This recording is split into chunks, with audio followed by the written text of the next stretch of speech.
Plastic surgery के अंदर जो वर्ड प्लास्टिक्स है ये बेसिकली एक ग्रीक वर्ड से डिराइव्ड है, एज इन बर्थ डिफेक्ट्स। उनकी कवरेज के लिए हम इसी तरह से स्किन को यूज़ करते हैं टिप सर्जरी, और उसकी शेप में थोड़ा सा प्रॉब्लम है तो उसको हम रीशेप करते हैं।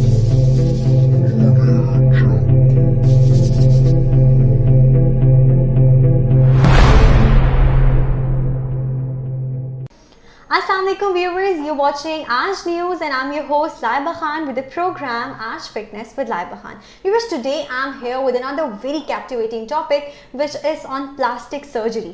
Yes, plastic surgery से हमारे ज़हन में बहुत से questions आते हैं कि फ़लाँ एक्ट्रेस ने plastic surgery करा के बिल्कुल अपने आप को चेंज कर लिया है, या बहुत ही कोई expensive surgery होती होगी जो बहुत ही politicians और ये इसको करवाती हैं. So for all that concerns, I am having the worthy presence of Dr. Sobia with me, who is consultant plastic surgeon at Choktai Medical Center and senior registrar plastic surgeon department, Mayo Hospital. Assalamu alaikum ma'am. वालेकुम अस्सलाम। Ma'am कैसी हैं आप? मैं बिल्कुल ठीक ठाक हूँ। Ma'am first of all thank you so much, आपने इतना पेशेंस और इतने ज़्यादा टफ शेड्यूल से हमारे लिए टाइम निकाला, so I am very very thankful to you. और क्योंकि गवर्नमेंट जो सेक्टर में हमारे पास डॉक्टर्स होते हैं, दे आर मतलब too much busy. Ma'am, without any delay, let me start today's session with a question कि what is plastic surgery? Plastic surgery basically होता क्या है? प्लास्टिक सर्जरी के अंदर जो वर्ड प्लास्टिक्स है ये बेसिकली एक ग्रीक वर्ड से डिराइव्ड है, जिसका मतलब होता है टू मोल्ड और to reshape, and this is the exactly same thing which we are doing in this type of surgery. इसके अंदर हम या तो डिफरेंट पार्ट्स ऑफ बॉडी को ही यूटिलाइज़ करते हैं और उसको मोल्ड करते हैं according to requirement of the patient, as in birth defects और ट्रॉमा के बाद जो पेशेंट्स हमारे पास डिफरेंट वुंड्स के साथ आते हैं उनकी कवरेज के लिए हम इसी तरह से स्किन को यूज़ करते हैं। और इसी तरह से कॉस्मेटिक प्रोसीजर्स में जैसे नोज़ है या कोई भी पार्ट जिसकी शेप में थोड़ा सा प्रॉब्लम है तो उसको हम रीशेप करते हैं। तो ये चीज़ हम इस टाइप की सर्जरी में करते हैं। प्लास्टिक सर्जरी को वैसे आम तौर पे सुनने के बाद लोगों के माइंड में ये आता है कि शायद ये सिर्फ कॉस्मेटिक सर्जरी ही इसका मतलब है, लेकिन इसका जो मेन पार्ट है, जो मेन डोमेन है, दैट इज़ रिकंस्ट्रक्टिव सर्जरी, और उसके अंदर बहुत सारी अदर स्पेशलिटीज़ जो आजकल सुप्रा स्पेशलिटीज़ के तौर पे जानी जाती हैं वो भी उसके अंदर शामिल हैं। अच्छा, ये जो बहुत मीम्स बनी हुई है कि लाइक हम डर्मेटोलॉजिस्ट से कहते हैं अगर हम प्लास्टिक अपना ले आए तो फिर सस्ती पड़ जाएगी, तो is that the same plastic? No, क्योंकि लोगों के ज़हन में प्लास्टिक से फॉरेन प्लास्टिक की चीज़ें आ जाती, तो this misconception should be treated. Yes, it has nothing to do with commercially available plastics. तो ये बॉडी के ही कुछ पार्ट्स होते हैं जिनको हम यूज़ करते हैं to reconstruct any defect. Okay, here we have a reconstructive surgery and dermatological surgery. इसमें क्या डिफरेंस होता है, किस पर्पस के लिए हम रिकंस्ट्रक्टिव यूज़ करते हैं और कौन सी ऐसी चीज़ें जो हम डर्मेटोलॉजिकल सर्जरी से हम ट्रीट कर सकते हैं? रिकंस्ट्रक्टिव सर्जरी तो किसी विजिबल डिफेक्ट के लिए की जाती है, जैसे ये कंजेनिटल डिफेक्ट्स होते हैं जिनके अंदर फेस के अंदर अगर हम देखें तो क्लेफ्ट लिप, पैलेट है, कई बच्चों के अंदर इनकम्प्लीट फॉर्मेशन ऑफ नोज़ और ईयर होती है, दैन कई लोगों में आईलिड जो है उसकी डिफॉर्मिटी होती है, या फिर हैंड की डिफरेंट एनॉमलीज होती हैं।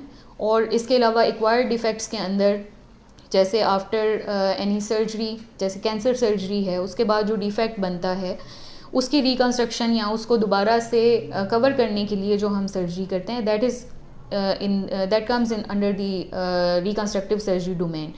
और जो डर्मेटोलॉजिकल सर्जरी है ये बेसिकली है स्किन और इससे रिलेटेड कंपोनेंट्स की ही सर्जरी, जैसे फैट हैं, मसल्स हैं, अदर सॉफ्ट टिश्यू कंपोनेंट्स हैं, है उसी की सर्जरी, लेकिन ये बेसिकली सन एक्सपोज्ड एरियाज़ के अंदर की जाती है।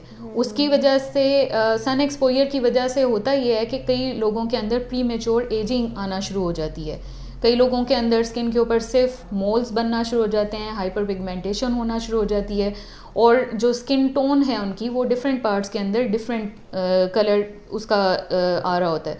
तो उसको बेसिकली करेक्ट करने के लिए हम लोग ये करते हैं। और रिकंस्ट्रक्टिव सर्जरी के अंदर इसके अलावा बर्न मैनेजमेंट है, कई बर्न पेशेंट्स हैं उनके अंदर आफ्टर बर्न इंजरी जब हम एक्यूट फेज़ में उनको ट्रीट कर लेते हैं तो उसके बाद बहुत सारे कॉन्ट्रैक्चर्स बन जाते हैं या फेस की डिफॉर्मिटीज़ बन जाती हैं, तो उसको करेक्ट करने के लिए हम रिकंस्ट्रक्टिव सर्जरी उसके अंदर करते हैं जी। ठीक है मैम, अब हम जो एक हमारी एक डिफेक्ट होता है जो बर्थ डिफेक्ट्स जिसे हम कहते हैं, तो जिस मर्जी फॉर्म में हो, लाइक आपके पास कौन से पेशेंट्स आते हैं फॉर द बर्थ डिफेक्ट्स, किस किस्म के बर्थ डिफेक्ट्स होते हैं जो आप उसको प्लास्टिक सर्जरी से ट्रीट करते हैं? स्टार्टिंग फ्रॉम द फेस, जो मोस्ट कॉमन हमारे पास डिफेक्ट्स आते हैं that is cleft lip and palate, जो कि तकरीबन हम में से हर किसी ने अपने इर्द गिर्द के लोगों में देखा होगा। उसको हम मैनेज करते हैं। इसके अलावा कई बच्चों के अंदर नोज़ और ईयर की डिफॉर्मिटीज़ होती हैं, या तो वो इनकम्प्लीटली फॉर्म्ड होता है या फिर टोटली एब्सेंट होता है, तो उनके अंदर इन डिफेक्ट्स को रिकन्स्ट्रक्ट किया जाता है। देन कई बच्चों के अंदर सिंड्रोम्स की वजह से फेस की एक साइड छोटी होती है as compare to the other side, तो उस सिमेट्री को एग्जैक्टली तो उस सिमेट्री को गेन करने के लिए हम लोग प्लास्टिक सर्जरी की रिकन्स्ट्रक्टिव डोमेन जो है उसको यूज़ करते हैं। अब इसके अलावा जो चेस्ट है, अगर चेस्ट के अंदर हम देखें तो चेस्ट के अंदर कई बच्चों के अंदर शेप उसकी अब नॉर्मल होती है। कई लोग बच्चों के अंदर चेस्ट जो है वो अंदर को धंसी हुई होती है या फिर बहुत एक्सेसिवली बाहर निकली होती है। उनकी शेप को करेक्ट करने के लिए फिर अपर लिम्ब की जो डिफॉर्मिटीज़ हैं उनके अंदर, हैंड के अंदर अगर हम देखें, फिंगर्स समटाइम्स फ्यूज्ड होती हैं, कई दफ़ा एक्स्ट्रा फिंगर्स होती हैं, और कई बार अपने साइज़ की निस्बत बहुत बड़ी साइज़ की फिंगर होती है, तो उनको हम करेक्ट करते हैं। इसके अलावा जेनिटेलिया के प्रॉब्लम्स हैं जिनके अंदर hypospadia is very common in our population, तो ये सारे के सारे बर्थ डिफेक्ट्स के अंदर आते हैं। ठीक है ma'am, birth defects let's suppose अगर किसी में हैं बाय बर्थ हैं, तो उसको फौरी ट्रीटमेंट करना चाहिए या उसको ज़रा एडल्ट होने में वेट करें, नहीं जब 10-15 साल का हो जाएगा तब देखेंगे, या आपको एक विजुअल आप देख रहे हो कि ये बर्थ डिफेक्ट है, हम उससे फ़ौरन हम उसको ट्रीटमेंट की तरफ जाएँ उसके? इनमें से कुछ बर्थ डिफेक्ट्स होते हैं, जैसे एब्डोमिनल वॉल का डिफेक्ट होता है बाजुकात, तो उसको तो क्विकली हमें करना चाहिए रिपेयर, वो पीडियाट्रिक प्लास्टिक सर्जरी वाले लोग करते हैं। लेकिन जो हमारे पास आते हैं जैसे क्लेफ्ट लिप एंड पैलेट के पेशेंट्स, तो उनके अंदर अगर अर्ली कंसल्टेशन हो जाए जैसे at the age of 1 week और सो, तो उनके अंदर हम फिर डिफरेंट मेजर्स करते हैं ताकि उन डिफेक्ट्स को हम मज़ीद फैलने से बचा लें और कम से कम टिश्यू हमें रिकन्स्ट्रक्ट करना पड़े, क्योंकि वो अपनी बॉडी में से ही यूज़ करना होता है ना, तो जितना छोटा डिफेक्ट होगा उसको रिपेयर करने में आसानी होती है। यानी आपकी अपनी बॉडी, तो ये एक मिथ चली आ रही है कि बर्न पेशेंट्स के ऊपर हम फिश स्किन जो है वो अप्लाई करते थे, तो इज़ इट सो हम कर सकते हैं, या ये परमानेंट ट्रीटमेंट है, या इसके लिए हमें कोई और मेडिकेशंस लेनी चाहिए? जो भी इस तरह की चीज़ें इस्तेमाल होती हैं बर्न पेशेंट्स में हों या किसी भी इंजरी के बाद इस्तेमाल होती हों, तो बेसिकली कॉन्सेप्ट जो इसके पीछे है वो ये कि हमारी बॉडी किसी भी फॉरेन बॉडी को एक्सेप्ट नहीं करती, तो जो भी हम फिश स्किन या फिर अदर इस तरह की जो बायोलॉजिकल ड्रेसिंग्स अवेलेबल हैं उनको अगर वूंड के ऊपर लगा भी दिया जाए तो वो टेम्परेरी मेयर हो सकता है, लेकिन it is not permanent. Permanently वही होगा जो पेशेंट की अपनी बॉडी से हम स्किन लेके उसको ऊपर वूंड की कवरेज के लिए लगाएंगे। तो ये बेसिकली टेम्परेरी इसीलिए यूज़ करते हैं कि ताकि जो उस वूंड में से फ्लूइड लॉस हो रहा है या न्यूट्रिशन डिफरेंट न्यूट्रिएंट्स का लॉस हो रहा है, तो उसको हम प्रिवेंट कर लें और पेशेंट की कुछ बिल्डअप इस तरह की हो जाए कि बाद में जब हम उसकी अपनी जल्द को जो प्रेशस स्किन है उसको इस्तेमाल करें फॉर द कवरेज, तो वो कम अज़ कम अपनी जगह पे सही तरह जुड़ जाए। यानी आप इसको टेम्परेरीली आप यूज़ कर सकते हो, बट परमानेंटली आप इसके लिए प्रॉपर सर्जरी होगी। एग्जैक्टली। तो मैम PRP जो है ये बहुत इन है in the field of plastic surgery, थोड़ा सा इसको एक्सप्लेन करें। PRP stands for platelet rich plasma, और ये बेसिकली पेशेंट के अपने ही ब्लड को हम सेंट्रीफ्यूज करते हैं, वो डिफरेंट लेयर्स के अंदर डिवाइड हो जाता है और उसके अंदर से हम जो प्लाज्मा के अंदर rich component with the platelets, ये कंपोनेंट हम इंजेक्ट करते हैं उस एरिया के अंदर जहाँ पे हम या तो स्किन रिजुविनेशन करना चाह रहे हैं या फिर स्कैल्प के अंदर जहाँ पे हेयर फॉलिकल्स मौजूद हैं but they are weak enough कि वो ग्रो नहीं कर पा रहे, तो उनको ग्रोथ फैक्टर्स प्रोवाइड करने के लिए, क्योंकि प्लेटलेट्स के अंदर खुद मौजूद होती हैं छोटी छोटी सी पॉकेट्स और उनके अंदर ग्रोथ फैक्टर्स पड़े होते हैं, ठीक है। तो जब ये किसी भी जगह पे इंजेक्ट किया जाता है तो वहाँ पे ये ग्रोथ फैक्टर्स रिलीज़ होते हैं और रिलीज़ होने के बाद ये ग्रोथ ऑफ हेयर फॉलिकल्स को प्रमोट करते हैं। इसके अलावा अगर किसी ऐसे एरिया के ऊपर हम लोग इंजेक्ट करें जहाँ पे स्किन डैमेज है तो उस एरिया को रिजुविनेट करने में भी ये हेल्पफुल होता है। अच्छा, अक्सर ख़वातीन के साथ ऐसा होता है कि जब वो ईयरिंग्स वगैरह कुछ पहनती हैं तो एक बहुत बड़ा सा एक होल सा बन जाता है उनके कानों में, तो उसका भी ट्रीटमेंट हो सकता है क्योंकि वो बहुत थोड़ा सा ऑड सा लग रहा होता है इतनी हेवी ज्वेलरी झुमके वगैरह पहनने की वजह से। इनको बेसिकली हम एक्वायर्ड स्लिट ईयर्स कहते हैं, और उसमें ये होता है कि जो स्लिट पार्ट है बेसिकली हम उसको फ्रेश करके, तो सर्जरी बेसिकली इसके लिए भी होती है, और उसको अगर हमारा जो पेशेंट है वो ये चाह रहा हो कि वो दोबारा से उन्हीं होल्स को यूज़ करना चाह रहा है, तो फिर तो हमारे पास उसके लिए भी एक प्रोसीजर होता है, वो हम करते हैं और इसको बंद कर देते हैं और छोटा सा एक होल छोड़ देते हैं। But for some times definitely they have to avoid कि वो कोई इस तरह की हैवी ज्वेलरी ना पहने, ज़्यादा देर तक के लिए नहीं पहने। If you are going to function, just going 2-3 hours के बाद you should remove it. Ma'am, अब बोटॉक्स और फिलर्स की तरफ आते हैं। बहुत ट्रेंड है इसका, और हर लड़की कहती है पता नहीं हम कितने ज़्यादा अच्छे हो जाएंगे बोटॉक्स और फिलर्स करवा के, हमारी डबल चिन छुप जाएगी, फेस लिफ्ट हो जाएगा। तो ये जो एक हम सुनने में आते हैं फेस लिफ्टिंग या लिप एनहांसर्स, इसके अलावा भी बोटॉक्स या हमारे पास फिलर्स यूज़ हो सकते हैं किसी चीज़ में? जो बोटॉक्स हैं वो तो बेसिकली मसल्स को वीक करने के लिए इस्तेमाल होता है। इट इज़ बोचुलिनम टॉक्सिन, जिसका काम ही है कि वो न्यूरोमस्कुलर जंक्शन, यानी कि मसल के वो जंक्शंस जिनकी वजह से मसल कॉन्ट्रैक्शन स्टार्ट होती है, उसको वो बेसिकली वीक करता है, स्टॉप करता है। ठीक है, तो रिंकल्स को तो ख़त्म करने के लिए, जैसे फोरहेड की रिंकल्स हैं, तो इनको ख़त्म करने में तो इसका रोल डेफिनेटली एवरीबडी नोज़ कि ये एंटी एजिंग एक प्रोसीजर है। लेकिन इसके अलावा अगर किसी को हाथों में या आर्मपेट्स के अंदर या फिर फीट के अंदर बहुत ज़्यादा स्वेटिंग होती हो, तो उसके अंदर भी हम इसको कुछ एरियाज़ के अंदर इंजेक्ट करते हैं। कुछ लोग सर्दियों में भी बहुत ज़्यादा स्वेटिंग, उनके हैंड जैसे स्वेटी हुए होते हैं, तो they feel quite embarrassed sometimes, तो वो प्लास्टिक सर्जरी करवा सकते हैं। फिलर्स वो उन लोगों को पहले तो अपना थायराइड प्रोफाइल करवाना चाहिए। ठीक है। अगर वो उनका नॉर्मल रेंज में है तो then they can go for it, वो इंजेक्ट करवा सकते हैं बोटॉक्स को, उसकी वजह से फिर ये स्वेटिंग थोड़ी सी even more common in every gender, चाहे फीमेल्स हो या मेल्स हो। हम समझ में इशू ज़्यादा हो जाते हैं, आपके सीबम ग्लैंड्स बहुत ज़्यादा सीबम सिक्रीट कर होते हैं, थोड़ा सा बैड ओडर भी आपको देते हैं, तो उसके लिए I think it's very good. इसके अलावा हम डिफरेंट सर्जरीज के अंदर जहाँ पे स्कार ऐसी जगह के ऊपर आए जिसके नीचे एक स्ट्रॉन्ग मसल है, जैसे क्लेफ्ट लिप के पेशेंट्स, तो उनके अंदर या फिर किसी और जगह पे जहाँ पे नीचे स्ट्रॉन्ग मसल है और उसके एक्शन की वजह से हमें लग रहा है कि ये स्कार वाइड हो जाएगा, तो उस जगह पे भी हम थोड़ा सा बोटॉक्स इंजेक्ट कर देते हैं ताकि वो जो है स्कार वो वाइड ना हो, मसल थोड़ा वीक हो जाए और उसकी एक्टिविटी की वजह से स्कार के ऊपर टेंशन ना आए। ठीक है मैम, अब मेरा लास्ट क्वेश्चन हेयर ट्रांसप्लांट के लिए कि हेयर ट्रांसप्लांट हम अक्सर देखते हैं हमारे एलोपेशिया हो जाते हैं पेशेंट्स को, या फोरहेड पे बाल ज़रा कम है और बैक साइड पे ज़्यादा होते हैं, तो उन पेशेंट्स के लिए हम क्या प्लास्टिक सर्जरी ट्रीटमेंट्स ले सकते हैं? हेयर लॉस जो है, या फिर आप कह लें कि हेयर लाइन जो होती है वो रिसीड करना, ये एक नॉर्मल एजिंग प्रोसेस है।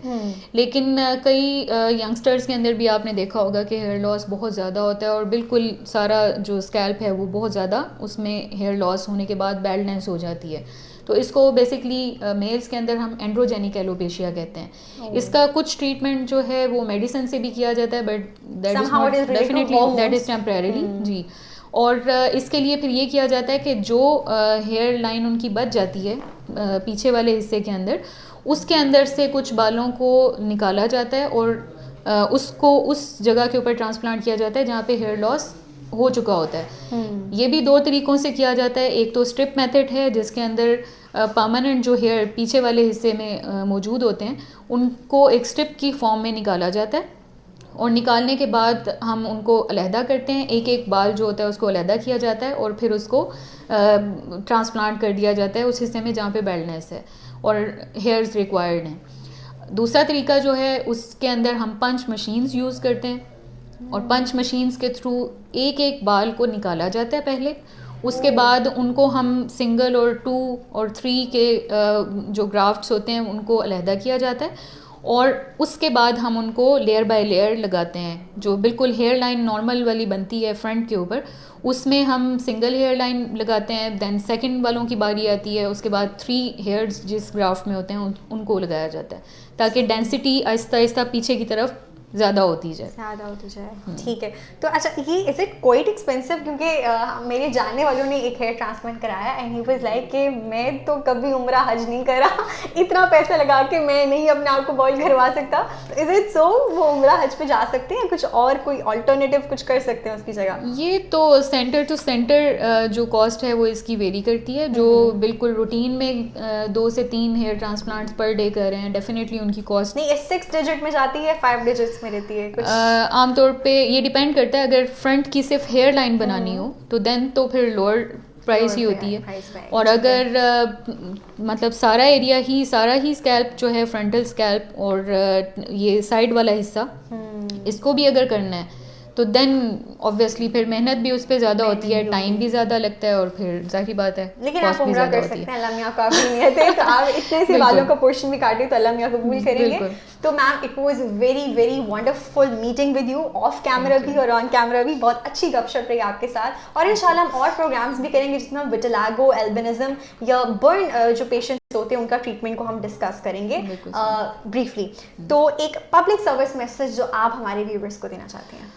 मैं यही कहना चाहूँगी कि अगर किसी को कोई, जैसे बहुत कॉमनली यहाँ पे आपको पता है कि सन रेज़ बहुत ज़्यादा हार्श होती हैं, तो अगर किसी को कोई मोल बने या कोई इस तरह का दाना बने जो कि हील हो रहा हो रूटीन के मेयर से, तो आप बजाय इसके कि किसी क्वैक के पास जाएं या किसी हकीम से कोई दवाई लें, आप एक दफ़ा किसी क्वालिफाइड सर्जन या किसी डर्माटोलॉजिस्ट को ज़रूर दिखाएं और उसके ऊपर कोई एसिड या कोई भी इस तरह की चीज़ कि ये झड़ जाएगा, ये गायब हो जाएगा, इस तरह की चीज़ें ना करें। क्योंकि हमारे पास बहुत ज़्यादा पेशेंट्स आते हैं जिनके अंदर यही सीक्वेंस होता है और वो जो कैंसर में ट्रांसफॉर्म हो चुका होता है और अल्टीमेटली उनका फेस का एरिया बहुत कॉमनली इन्वॉल्व होता है ऐसे केसेस में, और उसकी वजह से उनकी रिकन्स्ट्रक्शन भी प्रॉब्लमेटिक होती है और उनका मॉर्बिडिटी का एरिया यानी कि जो बीमारी का एरिया है वो भी बीमारी का अरसा जो है वो भी बहुत ज़्यादा प्रोलॉन्ग हो जाता है। तो इस वजह से ये मैं कहना चाहूँगी कि आप लोग कोई भी इस तरह की चीज़ के अंदर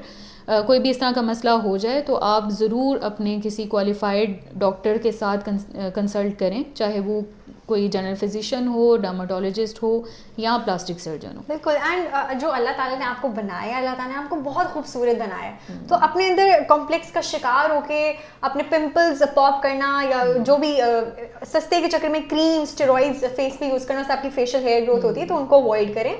और मुझे तो बहुत प्यारे लगते हैं मोल्स छोटे छोटे, it look cute. Otherwise unless के बहुत बड़ा कोई मोल है और आपकी ब्यूटी में वो लाइक वाकई में अगर नहीं अच्छा लग रहा है या कोई बर्ड डिफेक्ट है, उसको रिमूव जो है वो करवाना चाहिए। सो व्यूअर्स, आई होप आपको आज का शो बहुत ही इंटरेस्टिंग और इन्फॉर्मेटिव लगा होगा। Stay tuned for more interesting stuff. Thank you.